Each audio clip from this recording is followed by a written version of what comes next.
Tem que dar uma puxada, né? Boa noite, meu povo. Agora vamos trabalhar. Bom 2015, vamos trabalhar, vamos para a guerra. Chegou o meu amigo, estava esperando só ele. Então a gente já pode começar a trabalhar normalmente. Olha só, estava só te esperando. Meu povo, é o seguinte, eu quero fechar com vocês nesse primeiro contato a parte de princípios e poderes do direito administrativo. E aqui, assim, por mais que seja uma matéria bem tranquila, bem besta, até certo ponto, é uma matéria garantida de cair na sua prova. Toda prova de concurso tem, no mínimo, uma questão de poder ou princípio. Isso quando não tem uma questão de poder e uma de princípio. Então, assim, é a típica aula que eu falo com o maior carinho. Se tu errar uma questão dessa, você merece morrer, tá? Porque vai cair na sua prova e é ponto garantido. Tô brincando com o papo de morrer. Todo mundo me olhou sério agora, que isso, cara? Calma, não é tanto, não é para tanto. Mas é bem tranquilo essa matéria, bem light, tá? E você se preparando legal aí, você não vai ter dor de cabeça para resolver. Vamos àquela história. Eu te falei na última aula que era o seguinte, nós estamos montando a administração pública para depois a gente começar a mostrar como que ela se comunica com você, a sociedade. E o que eu vou fazer hoje contigo é estabelecer dois lados de trabalho. Primeiro, quais são as fundamentações que a administração pública precisa seguir para poder agir em nome da sociedade, que são os princípios. Os princípios são as ordens fundamentais, as bases que a administração pública utiliza para poder tomar suas decisões e para poder agir no tal do interesse público. E os poderes, que é exatamente a forma que a administração pública tem de se comunicar e fazer com que funcione administrativamente tudo aquilo que é montado lá naquela loucura de organização que a gente fez na primeira aula. Beleza? Então a ideia aqui é muito simples. Vamos aos princípios, que você já deve ter estudado bastante princípio com Emerson e já viu que é chato essa matéria, e vamos a poderes de uma forma bem tranquila para a gente poder verificar. Os princípios administrativos, eles podem ser divididos de duas formas. Os chamados princípios explícitos, que são aqueles previstos na norma constitucional, que estão especificamente no artigo 37 caput da Constituição Federal, e os chamados princípios implícitos, que são aqueles que não possuem uma versação constitucional, não está na norma constitucional, mas você entende a existência deles quando você subtrai as informações da atuação da administração. Apesar de que, boa parte desses princípios você vai encontrar em leis esparsas. Na lei do processo federal, por exemplo, na lei de licitação, você acaba encontrando esses caras. Mas, para a administração pública, eles são princípios não previstos legalmente, mas que têm que permear também a atuação do administrador. Então vamos lá, aqueles 5 ali eu já falei quando a gente trabalhou constitucional, mas eu vou rever até para o pessoal que chegou depois e que não esteja muito a favor dessa matéria, que acha um saco. Né? O princípio explícito que você tanto gosta é o tal do LIMP. Né? Esse macete todo mundo conhece, chato pra caramba. Né? É um macete que não é novidade para ninguém. Pra você. Por isso que as bancas não perguntam mais quais são os princípios. Né? Eles querem que você saiba como cada princípio funciona. Que aí o negócio funciona de uma forma mais efetiva. Princípio da legalidade administrativa não se pode confundir em momento nenhum com aquilo que o tio Emerson te explicou. Princípio da legalidade constitucional, vamos lembrar do outro lado. Ninguém será obrigado a fazer ou deixar de fazer coisa alguma senão em virtude da lei. Isso está lá no direito constitucional. Você, como administrador privado, como dono do seu próprio nariz, pode fazer o que você quiser, desde que a lei não te proíba. Essa é a ordem, não é? Você faz tudo menos aquilo que a lei te proíbe. No direito administrativo, o papo é outro. Você, como administrador público, já que você administra, gere coisa que não é sua, você só vai poder fazer aquilo que a lei permite, prevê ou obriga que seja feito. Aqui o papo é diferente. Se a lei não dá previsão, boa noite, se a lei não dá previsão de atuação a você, você simplesmente não vai fazer. Enquanto no Constitucional a lei me proíbe, a lei restringe o meu direito, aqui a lei determina o meu direito. No direito administrativo, eu não posso fazer nada. Somente o que a lei diz assim, ó, você pode fazer tal coisa, é atribuição sua, é competência sua fazer tal coisa. É legal você observar isso, por exemplo, no cargo ao qual você pretende disputar concurso público nesse momento. Porque todo cargo público no Brasil é criado por lei. Quando você pegar a lei que criou o cargo de técnico judiciário, analista judiciário, soldado da polícia, oficial da polícia militar, quando você pegar a lei de cada um, você vai achar o ponto atribuições do cargo. Ou seja, aquele é o momento que o princípio da legalidade traz para você o que você pode fazer quando estiver investido naquela condição. Legalidade. Eu faço o que a lei me permite, estabelece ou obriga. Se não tiver lei falando, compete a você fazer tal coisa, você simplesmente não faz. Até porque se você fizer, você está dando desvio na sua atuação. Você está desviando a sua competência. Está tranquila a ideia? Legalidade é basicamente isso. Eu só faço aquilo que a lei me permite e que a lei prevê. Você enxerga isso com muita força, e a gente vai estudar na próxima aula ato administrativo. Você vai ver isso com bastante, né, violência, digamos assim. O princípio da impessoalidade, que eu adoro lembrar você, que pode ser muito bem chamado de princípio da finalidade. Pelo amor de Deus, tem muita banca chamando de finalidade, e o cara vai com um limpe na cabeça e se arrebenta que esquece desse cara. Porque o limpe vira meio que um limpe, né? Porque o I vai embora. Você bota um F no meio da história. Porque o que é o princípio da impessoalidade? O administrador público tem que agir sempre com interesse público na cabeça. Qual é a finalidade do administrador? Interesse público. Atingir o interesse da sociedade. Se você, como servidor público, se depara com uma situação, conflita o seu interesse privado com o interesse público, dane-se o teu interesse privado. Esquece o que você acha que tem que ser feito. Você vai fazer exatamente aquilo que a sociedade espera de você. Não é você agir, o meu interesse fica à frente de tudo. Pelo contrário. Tem que ser impessoal, tem que ser imparcial. Você não pode agir pensando no interesse privado. O interesse público sempre prevalece. Na primeira aula eu te falei, como nós estamos tratando de direito público, o direito público tem como grande princípio a supremacia do interesse público sobre o interesse privado. Princípio da impessoalidade, é a mesma coisa. É uma consequência da outra. Então, se eu me deparo, isso não é trovoada não, né? Se eu me deparo com um conflito de interesses, o interesse público prevalece, o privado vai para o ralo, no bom sentido da palavra. Olha só, o princípio da impessoalidade ele possui uma distorção bem legal, uma distribuição bem interessante. Esse princípio vai trazer duas vedações importantíssimas para o seu trabalho. Uma, a vedação de propaganda pessoal através do uso da máquina pública. Outra coisa, a vedação de propaganda partidária na sua atuação como servidor. Vamos por parte, já diria o Bruno do Flamengo. Olha só, quando eu falo para você... O que foi, gente? Quando eu falo para você do princípio da impessoalidade proibindo que você faça o seu nome sobre a tua atuação, cara, bate isso sempre na sua cabeça. Quando você se investe como servidor público, esquece o que você quer fazer. Você está usando coisa que não é sua, utilizando bens que não são seus e agindo em nome de coisas que não são do seu interesse. Então não vai querer dizer que você, servidor, fez aquilo. Isso é muito comum para agente político. Essas vedações são muito direcionadas para agente político. Sabe? Mais uma obra do prefeito tal. Prefeito tal, cacete. Mais uma obra da prefeitura de Florianópolis. Aí tudo bem. Aí eu aceito.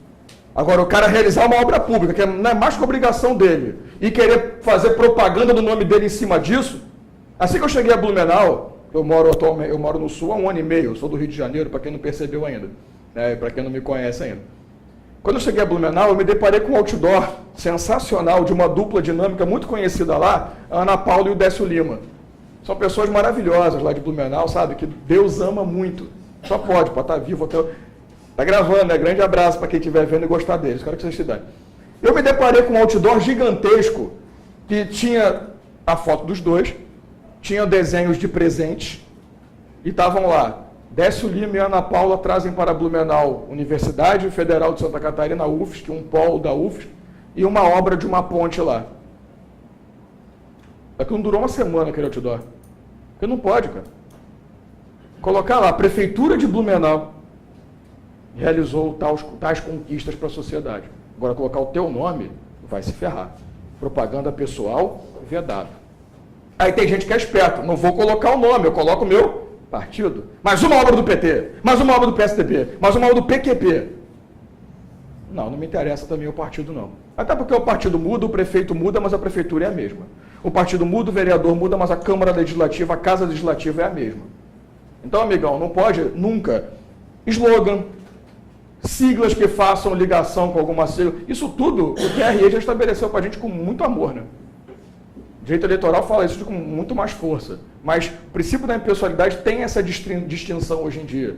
Além de você ter que agir com o interesse público sempre à frente, você não pode utilizar-se da máquina pública para propagar seu nome, muito menos o partido ao qual você pertence. Tá beleza? Então nenhum tipo de comunicação de propaganda pode ser feito. O que eu posso fazer é colocar mais uma conquista do governo do estado de Santa Catarina. Não do governador. Do governo, sim. Do governador, não. Tá tranquilo? O governador passa, se Deus quiser. Mas a obra tem que continuar ali. Só faltava essa, né? Mais uma conquista do prefeito Dalmo. Quando eu saio, eu levo comigo a ponte. Não é assim que funciona. Tá beleza? Tranquilinho? Mole, né? Princípio da moralidade. Esse princípio é lindo, para não falar outra coisa. Na verdade, cara, a moralidade fica fácil de você entender quando você pega o Código de Ética da Administração Pública Federal. O decreto 1171. Sim, é isso mesmo, 1171. Código de Ética. Não preciso falar mais nada. Cara, se chover, vai molhar. O Código de Ética, ele fala para você o seguinte, lá tem uma definição ótima para moralidade. A moralidade se encontra no equilíbrio entre aquilo que é legal e de interesse público. Na verdade, a moralidade diz o seguinte, não adianta a sua atuação ser legal, ela também tem que ser eivada de moralidade, eivada de interesse público. Não adianta só respeitar o que a lei diz que eu posso fazer. Eu também tenho que fazer com ânimos de interesse público. É bem bonito isso. A moralidade é um equilíbrio que você encontra. Você quer um exemplo clássico? Aquele prefeito que dá um carro comissionado para a esposa. Aquele deputado, aquele vereador que, né, comissiona a namoradinha, o filho de um amigo. Facilitação. Sabe a súmula vinculante 13 do STF? Que, aliás, não acho que não é vinculante, não, acho que é só súmula.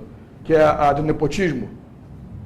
Ela vem por consequência da moralidade. Porque o que mais tinha era ato imoral. É legal? É. Porque a lei me permite comissionar gente. Agora, era o interesse público? Nem um pouquinho. Estava sendo interesse privado estabelecido ali. Está tranquila a ideia?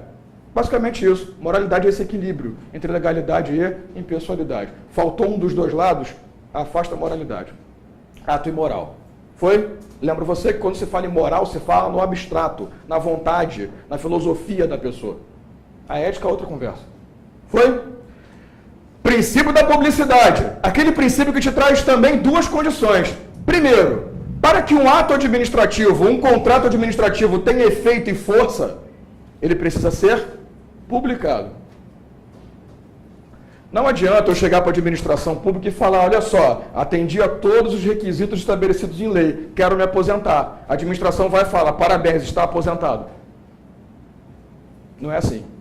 Quando você terminou o segundo grau, por acaso, eles chegaram e falaram, ei, está formado, hein? Ou você teve que publicar no Diário Oficial o teu nome, pagar lá a publicação. Ou se você não pagou a publicação porque estava já embutido na mensalidade e você não sabia. Sabe essa história? Terminei a faculdade, adiantou alguma coisa? Não? Ah, recebi o certificado, que bonitinho. Já está porra nenhuma se não tiver publicação oficial. Mesma coisa aqui. Não adianta um ato administrativo ser produzido, seja lá qual for o ato, uma licença, uma aposentadoria, até uma revogação de direitos. Não adianta nada esse ato ser produzido, uma demissão. Esse ato ser produzido e não ser publicado. Quando eu falo publicado, mídia oficial ou jornais ou mídia de grande circulação, para que todos saibam que aquilo está acontecendo. Já que a coisa é sua, eu estou agindo em seu nome, eu não posso esconder de você o que eu estou fazendo. Comissionei alguém, tem que sair, publicação. Tal pessoa recebe o cargo comissionado em tal lugar. A gente não vai ler. Alguém lê Diário Oficial? Eu leio pra cacete Diário Oficial, você não faz ideia. Eu leio muito o Diário Oficial, adoro. Sabe, porque é pequenininha a letra, é ótimo para vista, eu adoro o Diário Oficial. É caro pra cacete uma linha ali. Tá tranquilo, meu povo? Segunda coisa. Tá, beleza, tá publicado. E se eu quiser saber? Se eu quiser procurar informação, tem que estar disponível para mim? Tem. Até porque você estudou direito constitucional, direito à informação. Direito à informação diz que é de acesso de todos, é público. O acesso a informações produzidas na administração pública, desde que esses atos não sejam eivados de sigilo. Não adianta só publicar, eu também tenho que tornar público. Acesso de todos. Agora, o Código de Ética também, inclusive a Lei de Arquivologia, vai dizer para você quais são as situações em que aqueles documentos não serão públicos. Os documentos sigilosos, os documentos para investigação criminal, que obviamente não podem ser públicos. A investigação criminal só faltava essa, né? Vazar para todo mundo. Documentos de interesse da administração pública, que ele determine como necessários que não sejam falados. Alguns certos processos. Tá beleza? Sim. Algumas situações não têm necessariamente ser publicados. Lembra da LAI, a Lei de Acesso à Informação? Que surgiu há pouco tempo. Eu dei aula disso para a Ancine uma vez. Maravilhosa essa lei. Escuta, pra cacete. Essa lei de acesso ela veio para poder corrigir o que não tinha. Porque a Constituição falava que tem direito à informação, mas ninguém tinha. E começou a vazar informação para caramba da administração pública, né? Inclusive os salários dos servidores. Graças a Deus. Tá tranquilo, meu povo? Então, olha só, publicidade diz que o ato não só tem que ser publicado, mas também tem que ser público, desde que ele não se depare com um sigilo estabelecido por lei. Tá beleza? Isso você viu no direito de informação na Constituição Federal. Por último, e não menos importante, o princípio da eficiência, que foi acrescentado em 98 pela reforma administrativa, a emenda 19, né? Que esse princípio é maravilhoso. É aquele que diz que a administração pública tem que atender ao seu público de forma eficiente, rápida, justa. Saca o princípio da celeridade processual? Inciso 78 do artigo 5º da Constituição? Sabe o princípio da razoável duração do processo? É tudo consequência do princípio da eficiência. Eles todos foram acrescentados na reforma administrativa. Então a ideia é muito simples. Amigão, quando você for agir para a administração, para o administrado, quando o administrado quiser receber uma informação sua, seja eficiente. Atenda ele num tempo hábil, né, considerável e dê uma resposta decisiva. Também não é você atender o cara rápido e dar uma resposta de merda. Você tem que atender ele num tempo considerável e de forma justa. Tá tranquila a ideia? Beleza? Então, eficiência, olha só. Caraca, eu vi daqui o trovãozinho. Se cair um trovão em cima de mim, eu peço para vocês que não passem a mão na minha bunda, por favor. Até porque eu não tenho, mas não aproveitem, tá? Ah, só estou avisando, tá? Não me olha assim não, só estou avisando. Eu estou falando dos homens, que as mulheres não têm interesse nisso. Vai que um homem, vou aproveitar. Olha só, se fosse o Dagoberto, é que ia, né? Pô. Fazer fio terra como? Mas fio terra já tem o trovão para fazer, não precisa fazer, tá? Não precisa. Aliás, no Brasil não existe aterramento, então tá tranquilo, tá? Não precisa fio terra. Olha só, uma coisa importantíssima para você lembrar, para quem está estudando aí para CFO, para quem está estudando para soldado e vai estudar estatuto próprio, ou quem faz TJ e vai fazer o estatuto comigo, você conhece o tal do estágio probatório, né? Aquele momento que você está passando por análise e tal, se você tem qualidades ou não para estar ali. Você, quando está em estágio probatório, você passa por constantes avaliações de desempenho, que pode te exonerar a qualquer momento. Antigamente, era muito fácil, né? Que você tinha avaliação de desempenho, se tornava estável, pronto, ninguém mais te avaliava. O princípio da eficiência quebrou isso. Hoje em dia, você vai ser avaliado no desempenho até o fim da sua vida funcional. Você vai ser avaliado constantemente, podendo ser exonerado a qualquer momento, inclusive durante a estabilidade. Deus é Pai, né? Isso é uma coisa que a gente vai analisar com muita calma quando for ver estatuto ou alguma coisa desse naipe. Tá tranquilo, meu povo? Então, a eficiência é atendimento efetivo, decente aos interesses da sociedade. Como funciona essa avaliação durante, assim, passou o estado probatório? Ela é feita regularmente ou... Periodicamente, do mesmo jeito que era antes. Continua a mesma coisa. Só você não vai ter especial, né? Porque você já passou, já se tornou estável. Mas vai acontecer da mesma forma. Os mesmos moldes que a lei estabelece, porque cada lei tem o seu, né, responsabilidade, produtividade e tal. Dos mesmos moldes continua, até você morrer. Ou se aposentar, que é melhor, né? Se você quiser exonerar alguém, como é que faz?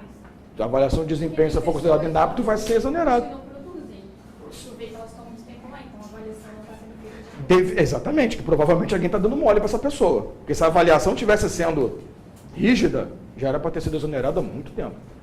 Até porque esse papo de exoneração de servidor estável, acho que tem ali a minha ainda. Tem um? Tem. Fica de brinde.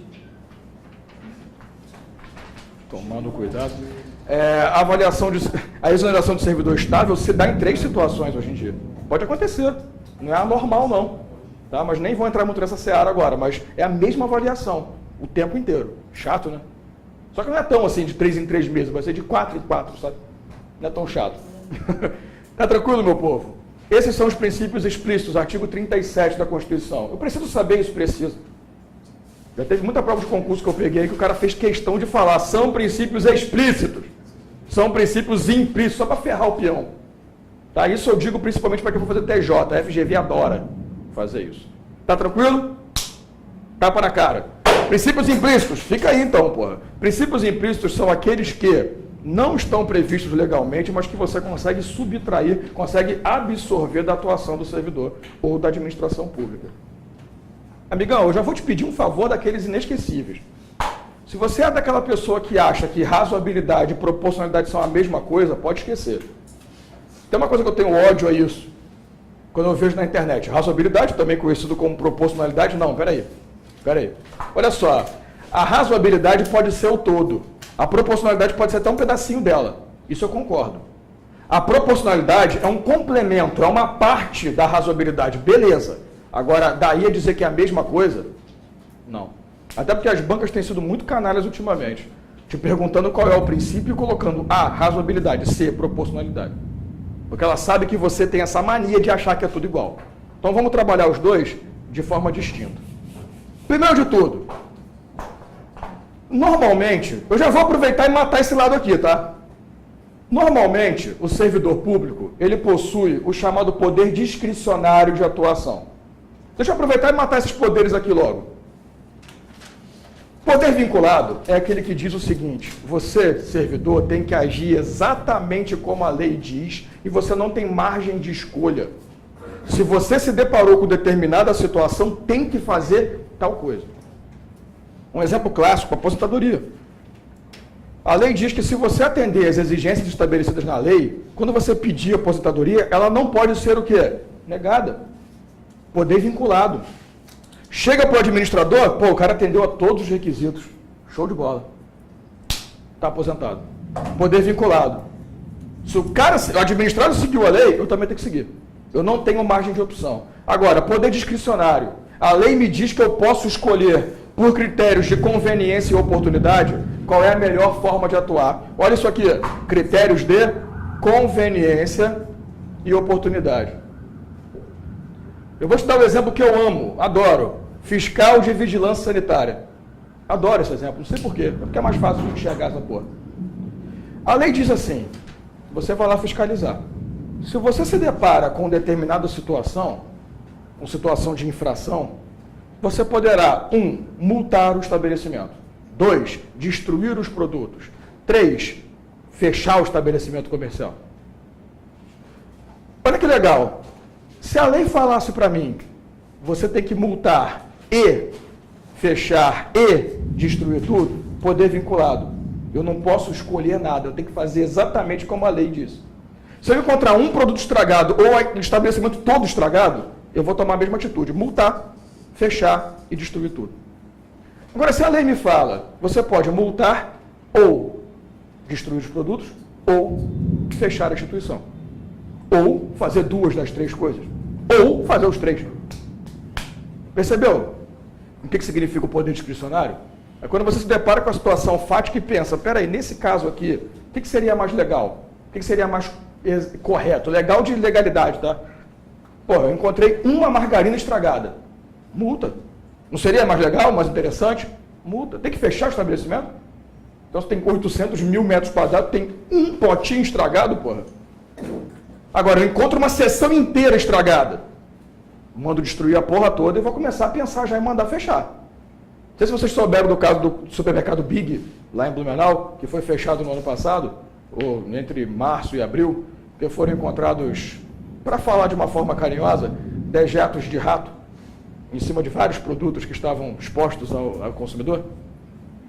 Aí o fiscal chegou lá e falou assim, destrói tudo e fecha esta porra. Fechou 2 ou 3 dias, se não me engano. Só que ele não multou.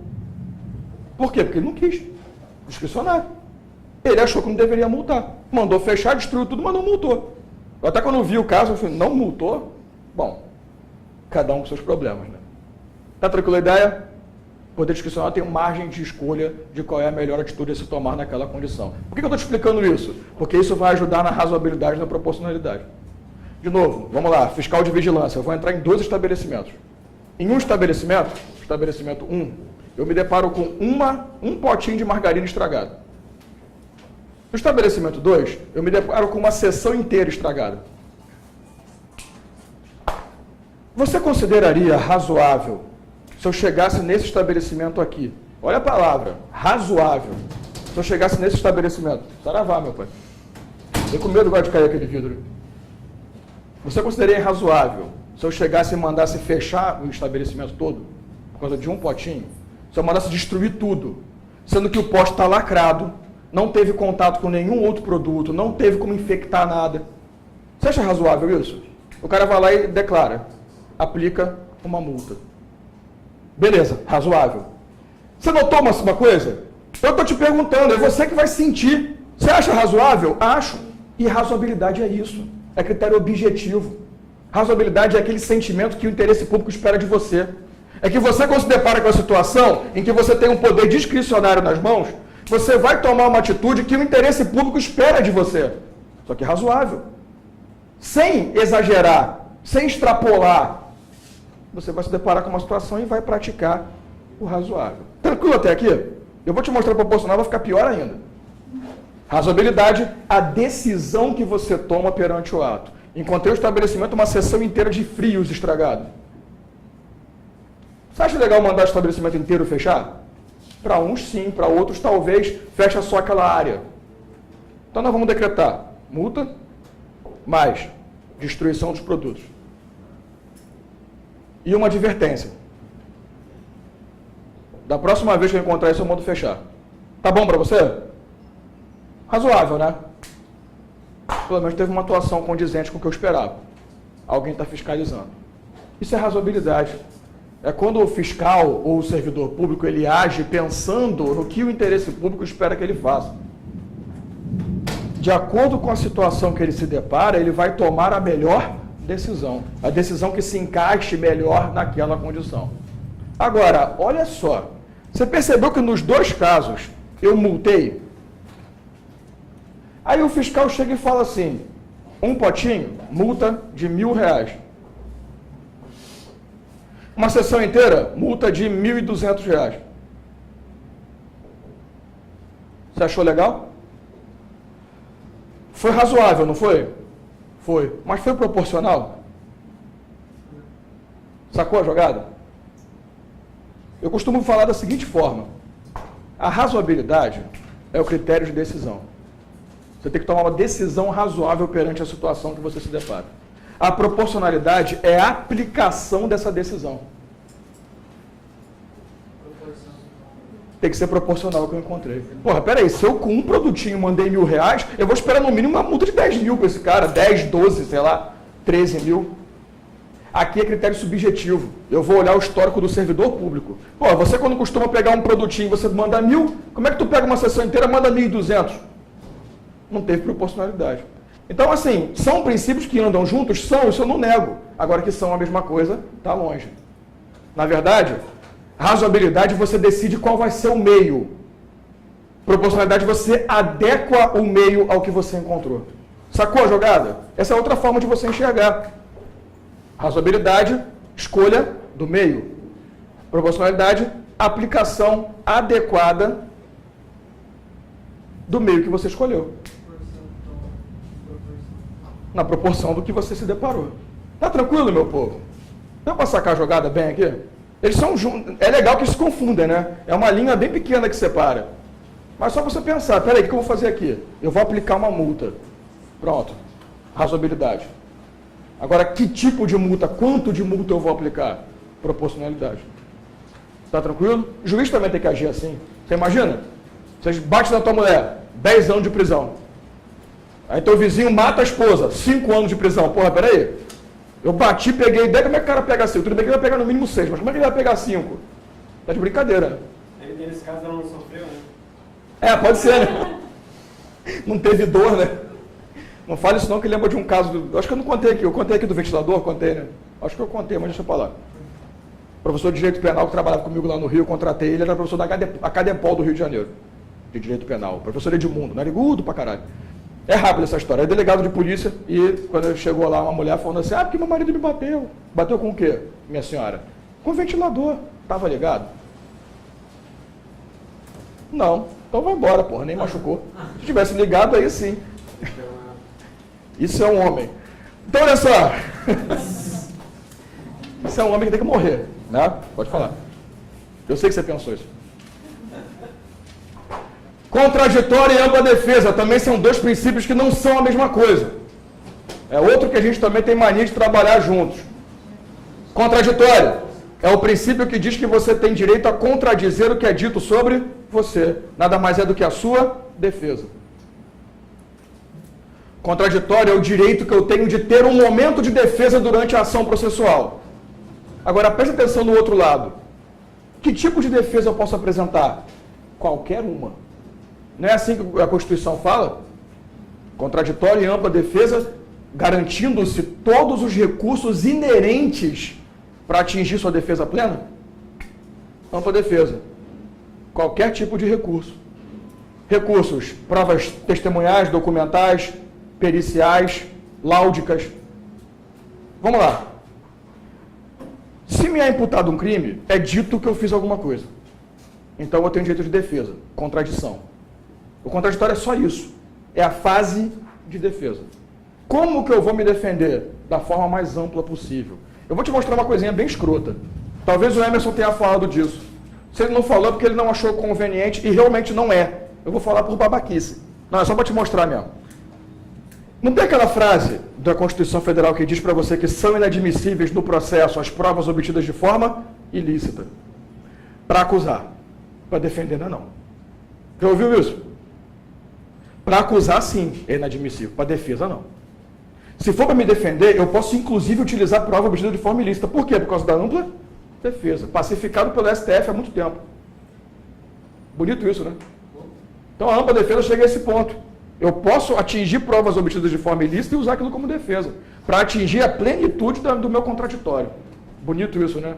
Só que eles são princípios que também são muito trabalhados como se fosse uma coisa só. Tá beleza? Foi? Segurança jurídica. Quase lá, estou quase vivo. O princípio da segurança jurídica é aquele que permite a juízes, legisladores, operadores do direito tomarem decisões diversas ou fazerem novos entendimentos sobre determinada lei sem que aquilo afete o que aconteceu no passado. Olha só a palavra, ou o princípio, que aliás é um dos princípios que mais tem caído em prova ultimamente, que virou modinha. Princípio da segurança jurídica.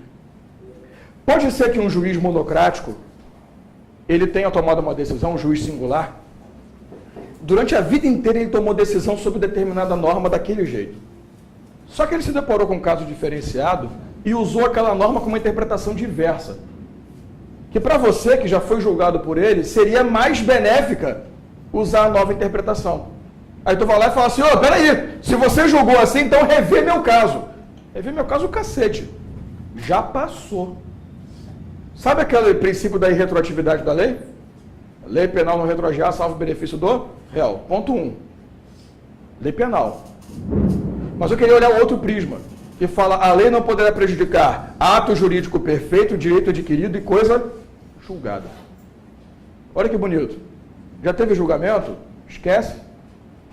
Se o juiz entendeu a norma naquele momento daquela forma, se ele teve uma nova interpretação num outro momento, isso não vai afetar as decisões que ele já tomou com você. Então você não pode ficar pedindo revisão de processo. Isso é segurança jurídica, porque eu tenho que ter essa segurança. Que eu posso pegar a norma e adequar ao caso, porque é isso que acontece. A norma não é definitiva. Por isso que existe interpretação legal. Para cada situação eu vou aplicar aquela norma de uma forma diferenciada. Eu costumo usar um exemplo bem babaca. Fator previdenciário. Toda hora essa porra muda. Toda hora muda, né, fator previdenciário. Você imagina se as pessoas que se aposentaram no passado quisessem rever sua aposentadoria de acordo com o atual fator. Porra, toda vez que mudasse ia ser um inferno. Porque, é claro, toda vez que o fator muda é para melhorar, não é? Não. Mas tudo bem. Mas se fosse, vamos fingir. Não, peraí, quando eu me aposentei era mais difícil, agora eu quero rever minha aposentadoria? Não, não vai rever nada não, parceiro. Revisão de aposentadoria por outros casos, mas não por novas interpretações. Esse é o princípio da segurança jurídica. Professor, essa questão da aposentadoria agora, como o servidor público agora se aposenta igual... Eles estão tentando igualar, né? Eles estão tentando igualar de vez o fator previdenciário do servidor público e do privado, o que vai ser uma desgraça. Se isso realmente for a fundo. Já igualou muita coisa. Eu nem entro nessa seara, porque direito previdenciário eu tenho ódio. Sabe o que é ter ódio de uma coisa? É direito previdenciário. Mas assim, eu nem estou me aprofundando muito nisso, de coração. Porque se acontecer o que eles estão querendo... É porque ainda tem alterações novas para fazer. É porque a merda mesmo ainda não veio. Quer dizer, já veio, mas não veio ainda o pisão. O que eu espero que não venha, porque o que já está já é ruim. Mas deixa para lá. É bom para uns... Aquela história, né? Talvez você ache que está interessante as mudanças. Gostou? Olha só. Segurança jurídica, novas interpretações ou novas legislações não poderão afetar o que já ocorreu. Tá tranquilo? Fora ultratividade benéfica e retroatividade benéfica do direito penal. Fora isso, amigo, não estou nem aí. Por fim, princípio da autotutela, que é um princípio estabelecido pela súmula 473 do STF. Tem aquele princípio que diz que a administração pública poderá rever os seus próprios atos, cassando, anulando ou revogando aqueles que estiverem em erro ou que estiverem desnecessários. Na verdade, eu queria te fazer até um pedido. Quanto a esse papo da autotutela, eu queria deixar isso para a aula de ato administrativo. Porque lá na aula de ato nós vamos estudar anulação, revogação e cassação de ato. E ali você vai ter um trabalhinho comigo, uma tabelinha que eu faço, que resolve a autotutela completamente para você. Mas a princípio, guarda isso. Imagina que você foi demitido de forma injusta. A única via que você tem para reverter o Poder Judiciário? Não. Eu posso ir dentro da própria administração pública que ela tem o poder de rever o que ela fez. Isso é autotutela. É quando a própria administração revê atos que ela mesma produziu. Você sabe que tem o princípio da inafastabilidade da tutela jurisdicional, né? Você sabe disso. A lei não poderá afastar da apreciação do Poder Judiciário lesão ou ameaça a direito. Isso é chato pra cacete. Mas é bonito. Mas nesse caso a gente afasta. Porque, na verdade, quando ele fala isso, ele diz que na Constituição eu não aceito a autotutela. Eu não posso resolver as coisas com as minhas próprias mãos. O Código Penal fala isso, né? Exercício arbitrário das próprias razões é crime. Agora, administrativo não. A administração pública ela não necessariamente depende do judiciário para se meter na vida dela. Ela pode rever seus próprios atos. Um prefeito que modifica o horário de funcionamento da prefeitura, revogação de ato, criação de novo. Grande porcaria. Autotutela. Quando você fala autotutela, você fala em revisão de atos. Essa revisão sendo uma anulação, sendo uma revogação ou sendo até mesmo uma cassação de direito. Tá tranquilo? Quando nós formos trabalhar atos, nós vamos montar um esquema gigante sobre isso aqui. Gigante não, pequenininho. Mas que você não vai errar nunca uma questão de ato administrativo, eu prometo a você. Tá fechado, meu povo? Esses são, cara, é só isso? Não. Você tá achando que é muito? Direito administrativo tem princípio pra caramba. Eu avisei. Se eu soubesse o que ia acontecer, eu tinha falado uma coisa mais grotesca. Tá pensando que é só isso? Pá! Então, minha afinidade, Deus. Estamos de bem. Eu e São Pedro estamos conversando. Alguém tá vivo aí? Tá tudo bem? Vocês estão bem? Tá tudo bem, querido? Tá? Beleza? Então tá bom. Vocês que estavam perto da janela, quiserem sentar para cá para não morrer, fiquem à vontade. Tá? Fiquem tranquilos que o chão não conduz a eletricidade. O resto, sim. Então, olha só. Tem um monte de princípio da administração pública, mas só cai isso em prova. Então, para que eu vou te passar coisa que não cai? Porque, além desses caras, tem dois que eu já falei. Supremacia do interesse público sobre o privado e princípio da indisponibilidade dos bens. Já que o bem não é seu, você não pode dispor dele, não pode vender, comprar, emprestar, doar, a menos que a lei permita de acordo com a lei. Então, amigão, os princípios que caem em prova são esses. Sabe como é que eu quero te mostrar isso? Pega as questões que foram disponibilizadas para você, por favor. Eu quero fazer junto com Vossa Senhoria. Cara, é a coisa mais fácil do mundo fazer questão de princípios. E olha que eu peguei questões da Fundação Getúlio Vargas que costumam ser mais difíceis, porque é mais caso concreto, é mais chatinho. Vamos lá. O diretor jurídico de uma autarquia estadual nomeou sua companheira, Cláudia, para o exercício de cargo em comissão na mesma entidade. O presidente da autarquia, ao descobrir o episódio, determinou a imediata demissão de Cláudia, sob pena de caracterizar grave violação a um dos princípios básicos da administração. Você já sabe qual é, né? Qual é o princípio que eu estou afetando? Impessoalidade. Poderia ser moralidade? Poderia, mas não tem, né? Então você pode ir pela impessoalidade. Legalidade não é, porque ele está agindo dentro da legalidade, cargo comissionado. Tá tranquilo? Presunção de legitimidade não é princípio, isso daí é um atributo do ato administrativo. Nada a ver. Publicidade não, motivação também não é princípio, é uma característica, né? É um elemento, um requisito do ato, que é o motivo, aliás. Letra E, impessoalidade. Supremacia do interesse privado sobre o público é sacanagem, né? A letra D é sacanagem. Nem existe isso, é o contrário, né? Questão 2. Determinada empresa do ramo farmacêutico, responsável pela importação de importante fármaco necessário ao tratamento de grave doença, formulou pedido de retificação de sua declaração de importação, não obtendo resposta da administração pública. Em razão disso, ingressou com a ação na justiça, obtendo ganho de causa. Em síntese, considerou o judiciário que a administração pública não pode se esquivar de dar um pronto retorno ao particular, sob pena inclusive de danos irreversíveis à própria população. O caso narrado evidencia a violação ao princípio do quê, gente? Deficiência. Precisou da administração, a administração não atendeu. Simples, básico, prático. Percebeu? Robert, empresário, ingressou com representação dirigida ao órgão competente da administração pública, requerendo a apuração e posterior adoção de providências cabíveis, tendo em vista ilicitudes praticadas por determinado servidor público, causadoras de graves danos, não só ao erário, como ao próprio autor da representação. A administração pública recebeu a representação, instaurou o respectivo processo administrativo, porém, impediu que Robert tivesse acesso aos autos, privando-o de ter ciência das medidas adotadas, sendo que o caso não se enquadra em nenhuma hipótese. Acabou, né? Qual o princípio? Publicidade. Letra A. Então nós tivemos aí, número 1, letra... Cadê mesmo? Eu não estou achando mais. E. 2, letra B, de bola. E 3, letra A, de A. Cara, de boa, difícil? Não. É só análise básica. É assim que cai na prova. Ou ele cai dizendo o princípio tal, ele vai te dizer o princípio que diz que isso é o, ou ele vai te dar um casinho. O mais fácil é quando a gente pergunta, o princípio da pessoalidade diz que. Aí é mais fácil ainda. Agora, não vai fugir desse óbvio das questões. Se você sabe exatamente como cada princípio reage, acabou. Não tem erro. Tá tranquilo? Eu posso invocar na autotutela primeiro a esfera judicial? Sim, tranquilo. Então, porque normalmente você tem o ou judiciário ou administrativo. Até melhor que você vá para a autotutela, né? Para tentar resolver mais rápido. Agora, não conseguiu? Vai para o judiciário, tranquilo. Tá? Você tem a margem de opção de qual é o melhor caminho. Tranquilo. Tá beleza, meu povo? Tranquilo? Vamos para o outro lado. Falamos de princípios, falemos de poderes agora. Os poderes são a forma que a administração pública externa a sua vontade e faz com que essa comunicação se dê tanto com o público quanto com os seus administrados. É importante para a gente relembrar uma coisinha aqui. Aliás, eu vou relembrar disso na hora oportuna. Vai a merda. Cara idiota eu também. Não sei para que eu vou querer fazer isso agora. Depois eu faço. Já falei vinculado. Não tenho margem de opção, não tenho margem de escolha. Faço exatamente como a lei me engessa.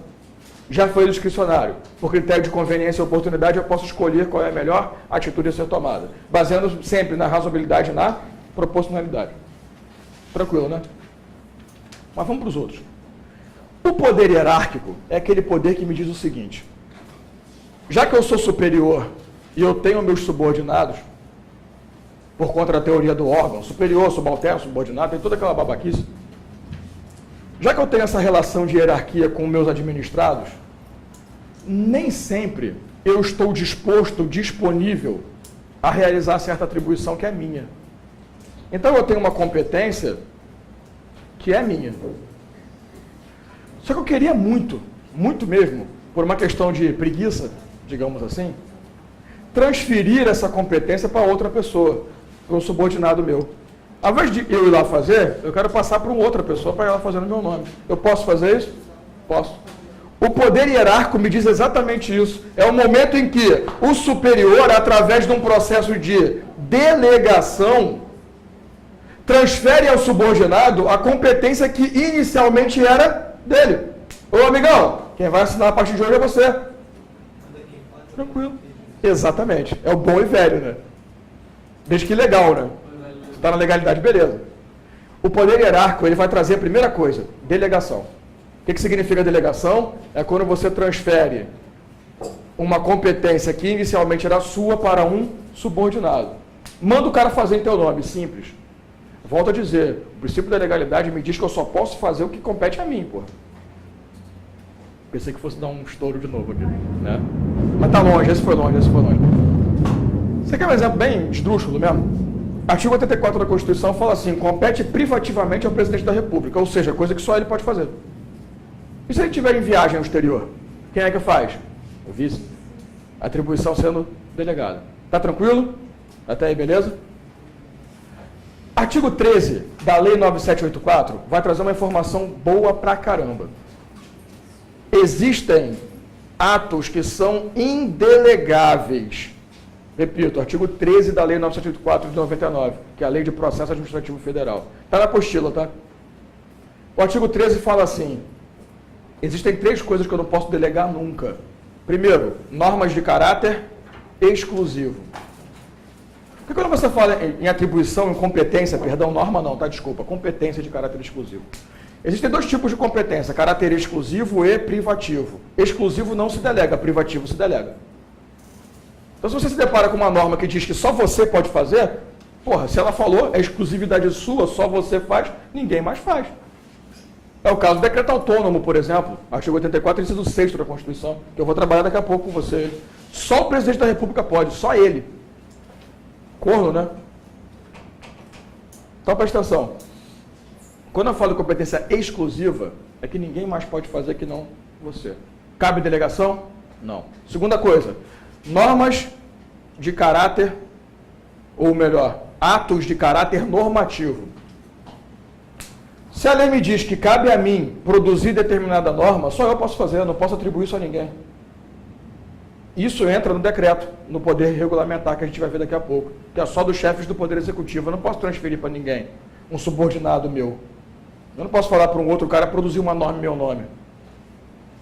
Exclusivo não pode, caráter normativo não pode. Última coisa, tudo que for relacionado a recursos administrativos. Tanto julgamento, quanto revisão, quanto análise de recurso, quanto imposição, quanto qualquer merda. Ah, mas eu não faço ideia do que é recurso administrativo. Ótimo, nem saiba. Porque isso é a Lei 9784, que não vai cair na prova de ninguém.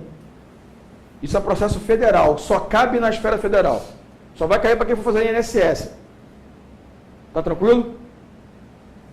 Falou recurso administrativo, é indelegável. Gente, isso aqui é uma das coisas que mais cai em prova. Quais são os atos administrativos indelegáveis? São esses 3 aqui. Tá fechado? Vamos pensar no seguinte. Eu costumo até fazer aquela brincadeirinha babaca. Delegação é quando você não está afim de fazer uma coisa com obrigação tua e passa para outro. É a mulher que enche o saco para contratar uma empregada doméstica. Porque, eu repito, está na Constituição Federal, artigo 318, que é a obrigação da mulher manter a casa limpa. Pode procurar a Constituição agora, 318. A obrigação da mulher manter a casa limpa. Pode procurar, fica à vontade. Aí você faz o quê? Ah, faz porra nenhuma. Contrata uma empregada. Delegação. Só que em momento nenhum que você delega, você vai deixar o controle finalístico para trás. A tal da supervisão ministerial, você vai ficar de olho no que a empregada está fazendo.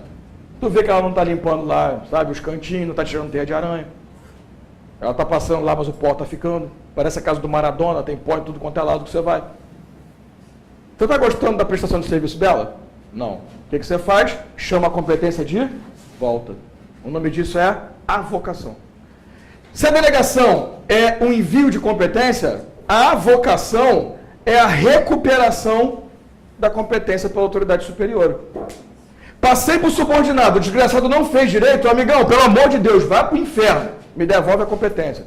Sabe aquela frase, quer bem feito, faça você mesmo? É mais ou menos nesse caso.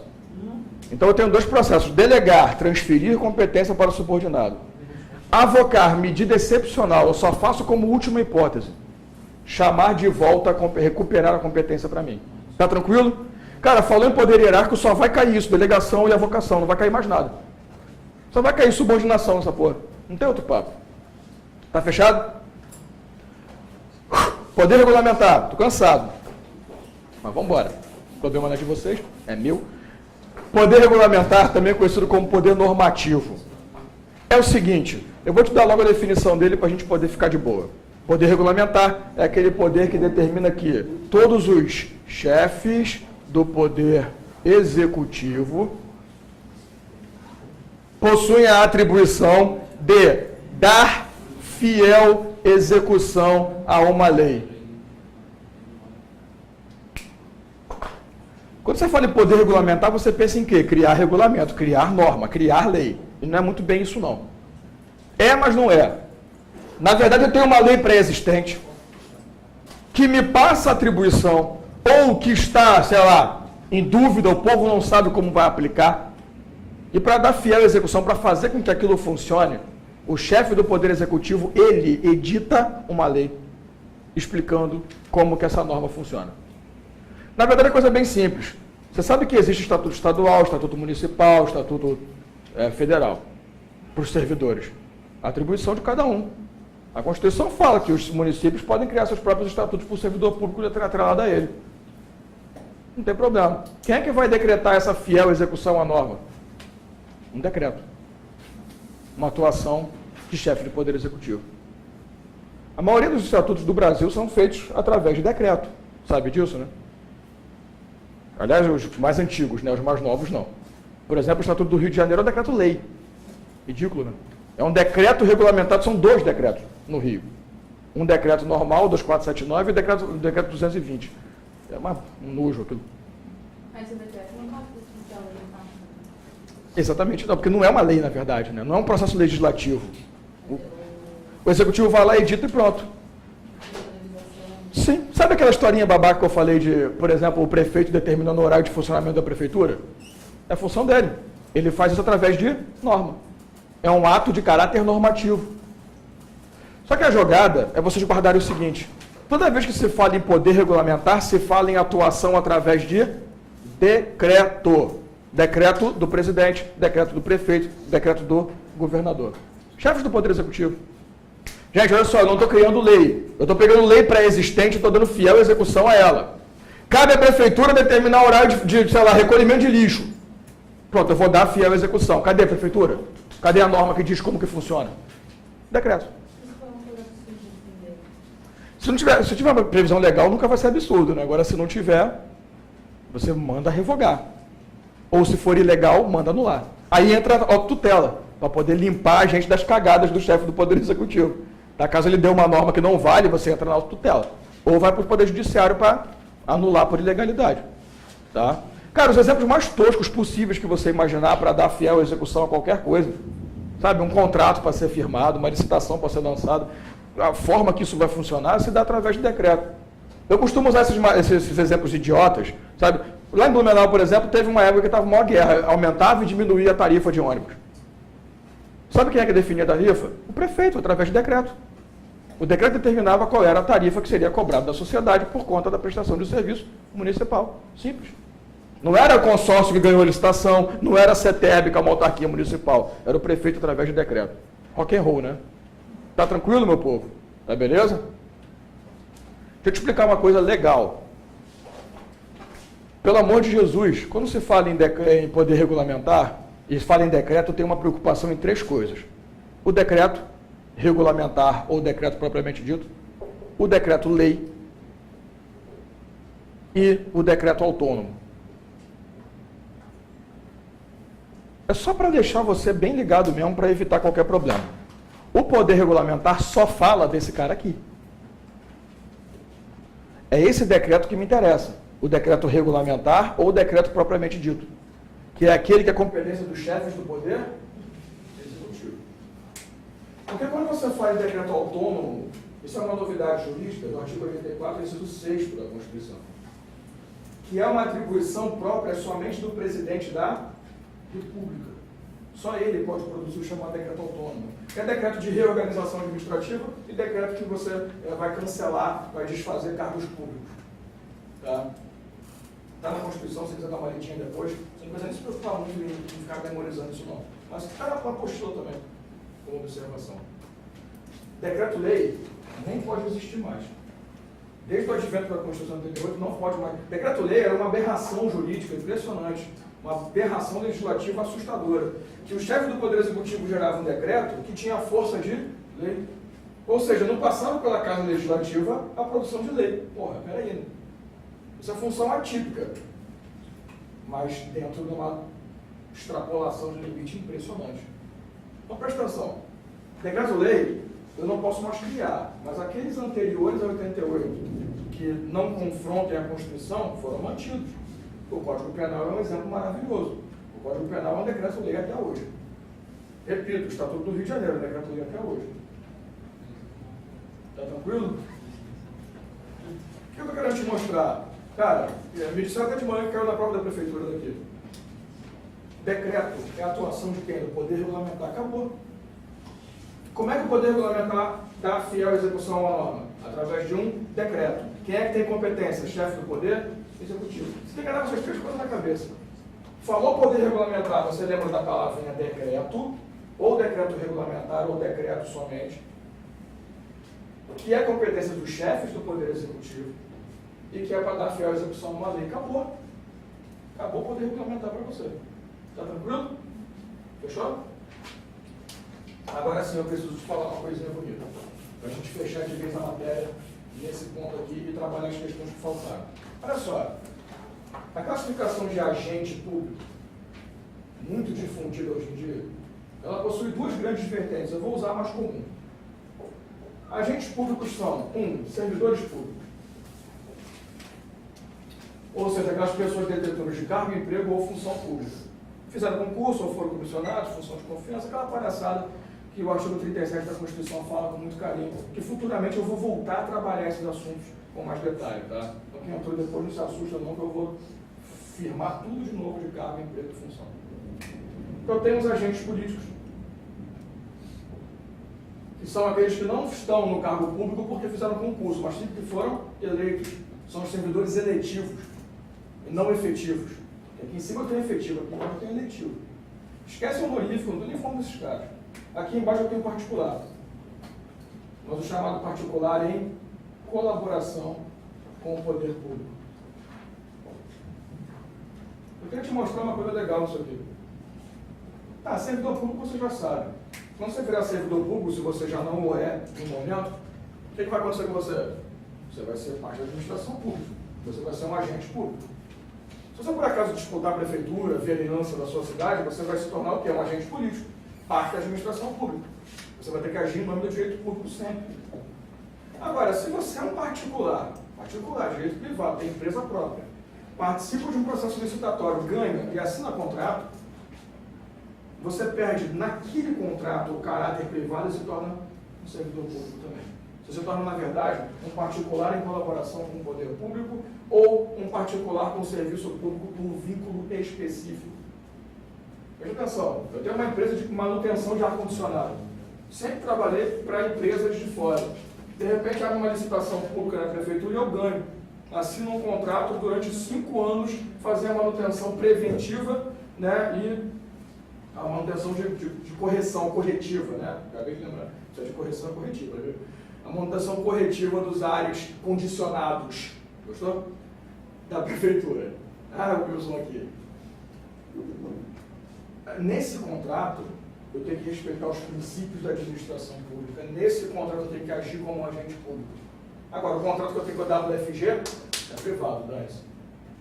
Então, naquele momento que eu estou agindo em nome da administração, eu me torno um agente público, que é o chamado particular em colaboração, que muito se enxerga concessionários, permissionários e autorizatários, que a gente vai estudar lá em serviços públicos. Está até aqui tranquilo essa ideia? Por que eu estou falando isso para você? Para a gente matar esses dois poderes de uma forma bem prática. O que é o poder disciplinar e o que é o poder de polícia? Bom, eu vou tratar os dois de uma forma bem ridícula. Punição.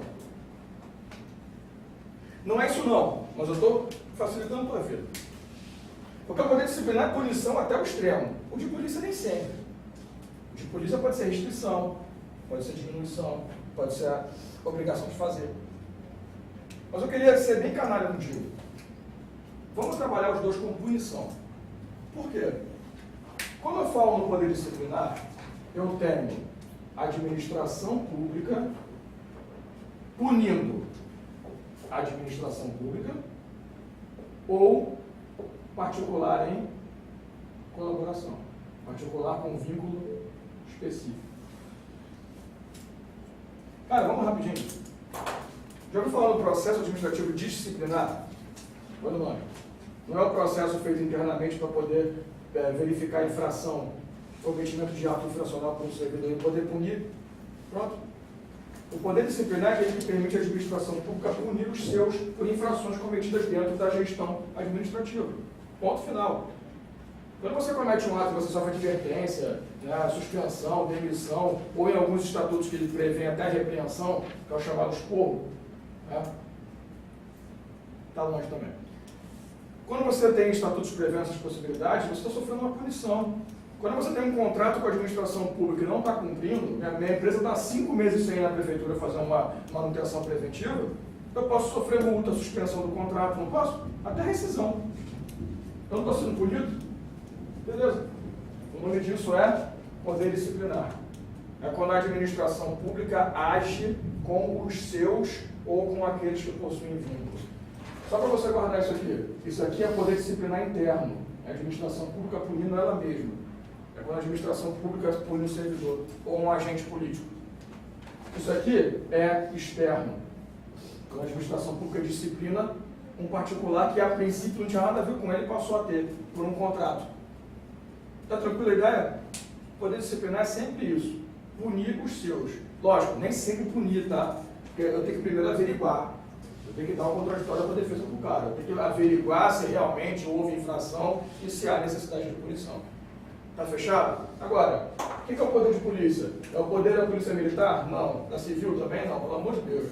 O poder de polícia é qualquer servidor público que tenha, por lei, esse poder. É quando a administração pública pune diretamente quem? O particular. Na sua vida privada. Fiscal de vigilância sanitária. Eu vou numa empresa privada. Vou lá, me deparo com uma situação, multo. Pronto. Poder de polícia. Eu estou multando você, eu estou te punindo. Eu vou te disciplinar? Claro que não. Eu não posso disciplinar o que não é meu, mas eu posso punir através do poder de polícia. O oficial de justiça que vai na sua casa fazer uma penhora.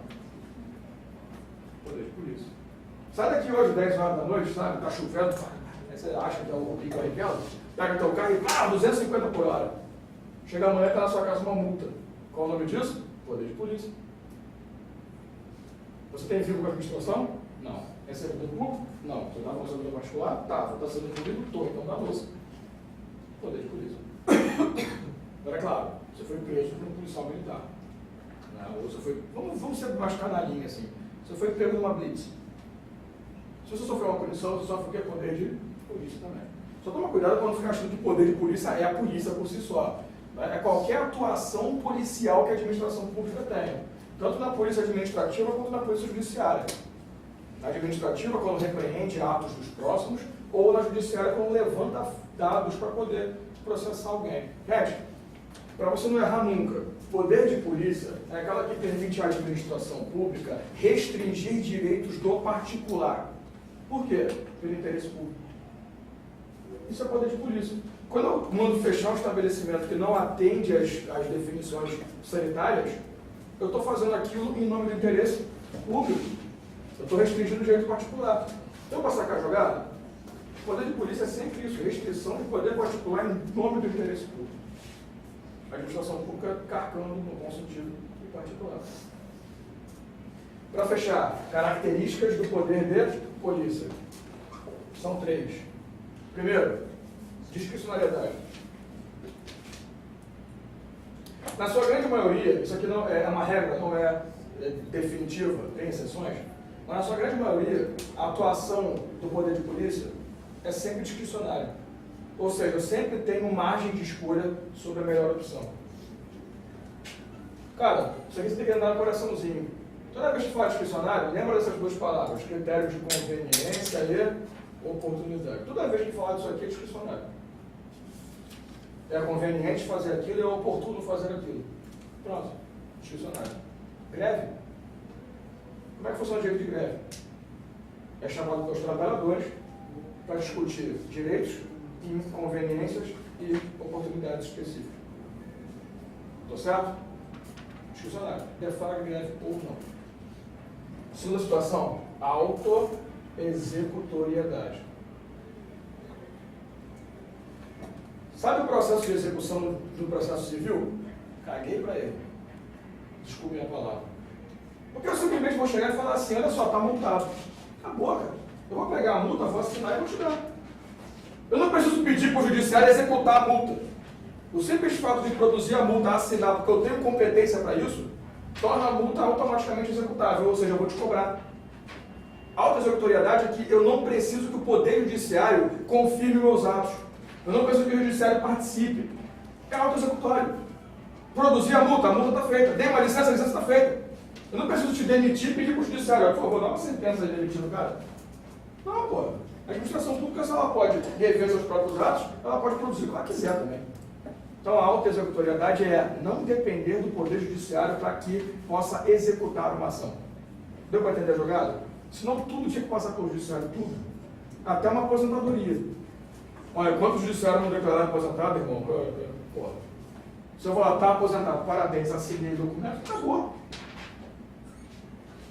Coercitividade, ou também conhecido como coercibilidade, chama-se como quiser. Habilidade, não sabe escrever, não escreve. O que é coercibilidade ou coercitividade que vai seguir o mesmo padrão? Não tem diferença nenhuma. Para conseguir atingir o interesse efetivo do ato, eu posso utilizar-me de força. A coercibilidade é o direito que o poder de polícia tem de utilizar força, normalmente policial, para atingir a execução do ato. O oficial de justiça vai lá, bate na porta. Senhor Dalma, abre a porta que a gente tem um mandado de busca e apreensão. Aí tu fala assim, não estou. Inteligente pra cacete, né? Tipo Chaves, outro gato, sabe? Eu sei, olha que chave. Vai perto. Não tem problema. Mas não estou. Senhor Dalma, por favor, abre a porta da porta, senão nós vamos utilizar de força policial para entrar. Normalmente o oficial já vai com a polícia do lado, né? Já vai preparado para se juntar à porta. Isso é algo comum. Eu vou tentar nos meios educados. Se não der certo, eu vou na porrada. Eu vou na força. Gente, não confunda, pelo amor de Deus, coercibilidade com imperatividade. Imperatividade nada mais é do que a ação da administração pública é uma ordem. Não é assim que é o imperativo do português? Ande, fale, discute, xingue, grite, pule, morra. Durma. Dorme. Tá? Do cachorro. Imperatividade não é característica do poder de polícia, é um atributo do ato administrativo. Mas não confunda o uso da força com a ordem que vai ser imposta. Porque o poder de polícia não cria a ordem. Ele não é imperativo sobre ninguém. Ele é auto-executório, não precisa de mais nada. Tá fechado? É tranquilo, meu povo? Rock and roll de Deus, né? Tranquilo? Vamos pegar as questões para a gente fechar aí. Quem quiser ir na chuva. Questão 4. Charles Edwards, servidor público estadual e chefe determinado da Oi. Tem essa daqui, só não sei se está sujinha. Se tiver, eu te dou outra, talvez. Tá, beleza? Porque o Austin me deu duas, você vai ver. Servidor, tá na 4, tá? Servidor público estadual e chefe determinado da repartição pública adoeceu. Em razão de tal fato, ficou impossibilitado de comparecer ao serviço público. No entanto, justamente no dia em que o mencionado servidor faltou ao serviço, fazia-se necessária a prática de importante ato administrativo. Em razão do episódio, Joaquim, também conhecido como Joaquim, servidor público subordinado Charles Edwards, praticou o ato, vez que a lei autorizava a delegação. Pronto, morri. Qual o poder? Hierárquico. Acabou. Bababá, bababá. Sabe quem é essa figura? O substituto automático. Aquele que assume as funções do chefe quando ele sai, quando ele está ausente, quando ele não está presente. Todo o estatuto fala disso. Então, hierárquico, letra D de jeans. 5. Cara, olha que questão maneira. Eu adoro questão assim, que não serve pra porra nenhuma os conceitos que eles trazem. Se você só ler a questão, você mata. Aí eles querem dificultar, sabe, enfeitar o pavão. Então, se caracteriza-se o poder de polícia administrativa de forma não exaustiva pela prática de atos. Aí vem A. Concretos e específicos. Serve para alguma coisa? Não. Daqui para frente não interessa. Que envolvem fiscalização e repressão, tal como a apreensão de mercadorias farmacêuticas armazenadas irregularmente. Concorda com isso? Parece, não parece? Uma resposta plausível? Vamos ver as outras. Impositivo de obrigação de não fazer. Jamais impondo obrigação positiva. Tanto de fazer quanto de não fazer, né? Direito civil, né? Vocês vão estudar isso, né? Obrigações? Ai, desculpa. Isso é muito chato, cara, direito de obrigações.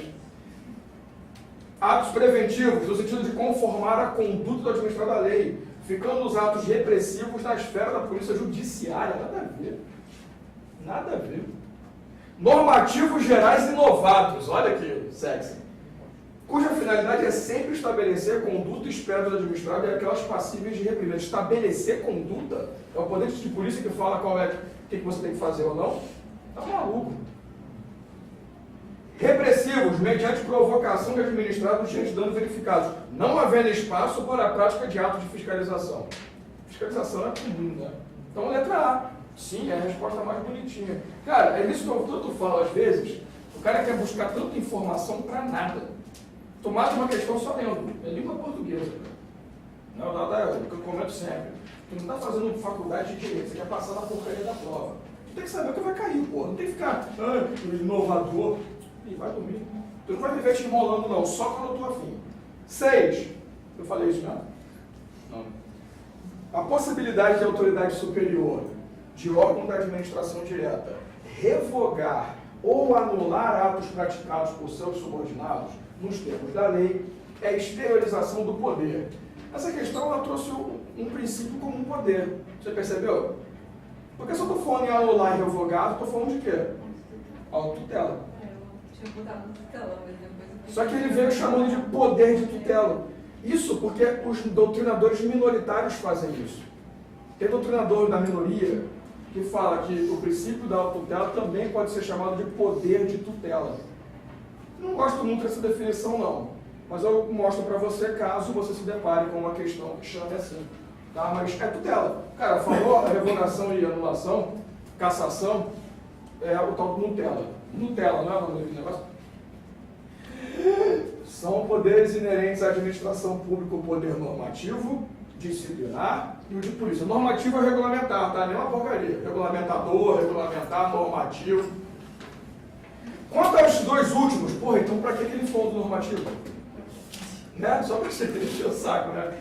É correto afirmar que, letra A, o poder discricionário alcança as sanções impostas ao servidor público, mas não abrange sanção imposta às demais pessoas sujeitas à disciplina interna administrativa, como, por exemplo, estudante de uma escola pública. Cara, se é interno, abrange todo mundo. Eu não posso expulsar um estudante de escola pública? Não posso expulsar o cara, desfazer a matrícula dele? Pronto, punição. Não tem problema. Cara, falou interno é poder disciplinar. Falou externo, com vínculo, é poder disciplinar. Só vai ser de polícia quando for externo sem vínculo, particular direto. Letra B, poder de polícia é o que cabe à administração para apurar infrações e aplicar penalidades. Não. Isso não é poder de polícia, é poder do quê? Disciplinar. Apurar infração e ferrar o desgraçado. Vai ser mais correto. Poder disciplinar discricionário. Por essa razão, a administração, pautada em juízo de conveniência e oportunidade, pode decidir instaurar ou não o procedimento adequado. Tu chega à administração pública, o carinha lá está cometendo infração. Ah, deixa. Uma vez feita a denúncia, a representação tem que instaurar. Não tem conversa. Letra D. Poder disciplinar é o que cabe à administração para apurar a infração e aplicar... Ah, agora sim. Agora a gente corrigiu a cagada da letra B. Então, beleza. Letra D de tombo. De tombo nasal ainda, para ficar legal. Tá tranquilo, meu povo? Beleza? Cara, de boa. Estuda legal esse assunto que vai cair na tua prova, é certo. E é muito fácil. Tá muito tranquilo. Tá beleza? Alguma dúvida, alguma coisa? Quer tomar uma água, um café, se matar? Não, né? Povo TJ, beijo, que pra vocês não adianta mais continuar. Galera de CFO é soldado, vamos pra porrada que é direito penal no segundo tempo.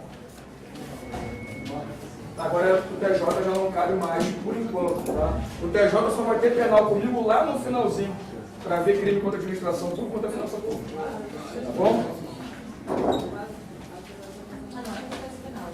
Não, é só penal.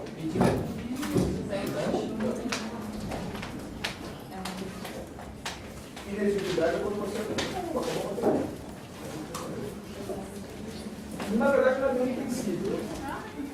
Inexigibilidade é uma condição. Aí depende do que você está em fundo disso. Ah, sim, legislação. Se você tem inexigibilidade, você tem necessidade de dispensa, de legislação. Aí não é bem em princípio, são as condições de dispensa ou de continuação de licitação. Tem licitações que não são exigíveis, tem condições que eu posso simplesmente contratar direto sem licitar. Naquele caso de, por exemplo, uma autoridade super conhecida na Bolsa e tal, para produtos exclusivos, tá? É uma condição de dispensa de licitação. Tá? Então, nós vamos estudar aqui minha lá para Friends.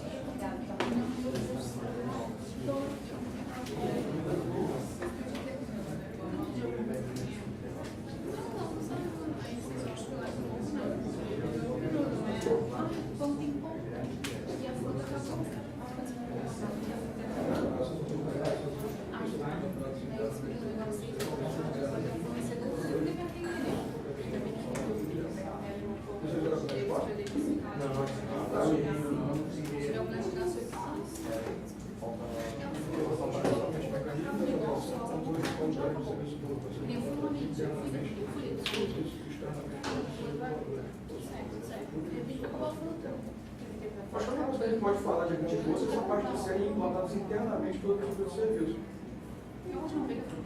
Porque assim, tudo bem que você vai ter um controle de qualidade interna, mas aí não é para a administração, é para o controle interno dele só. Ele não vai ter como, a Constituição não vai dar ao administrado o poder de ele gerar também o controle de fiscalização ou de avaliação. Acho que o máximo que ele pode tentar atingir é isso. Mas assim.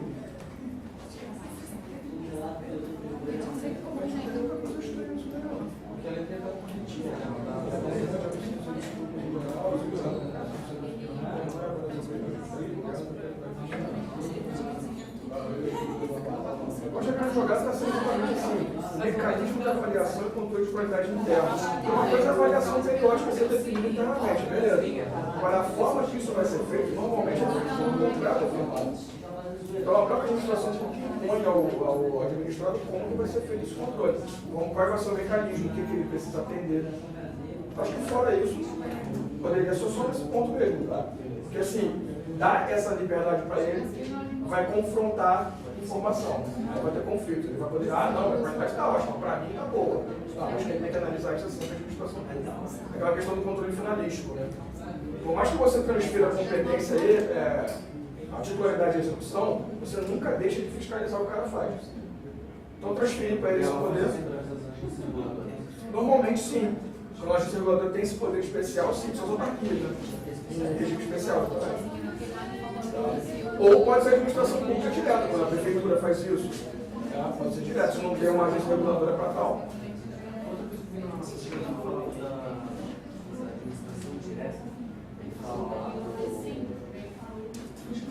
Pega.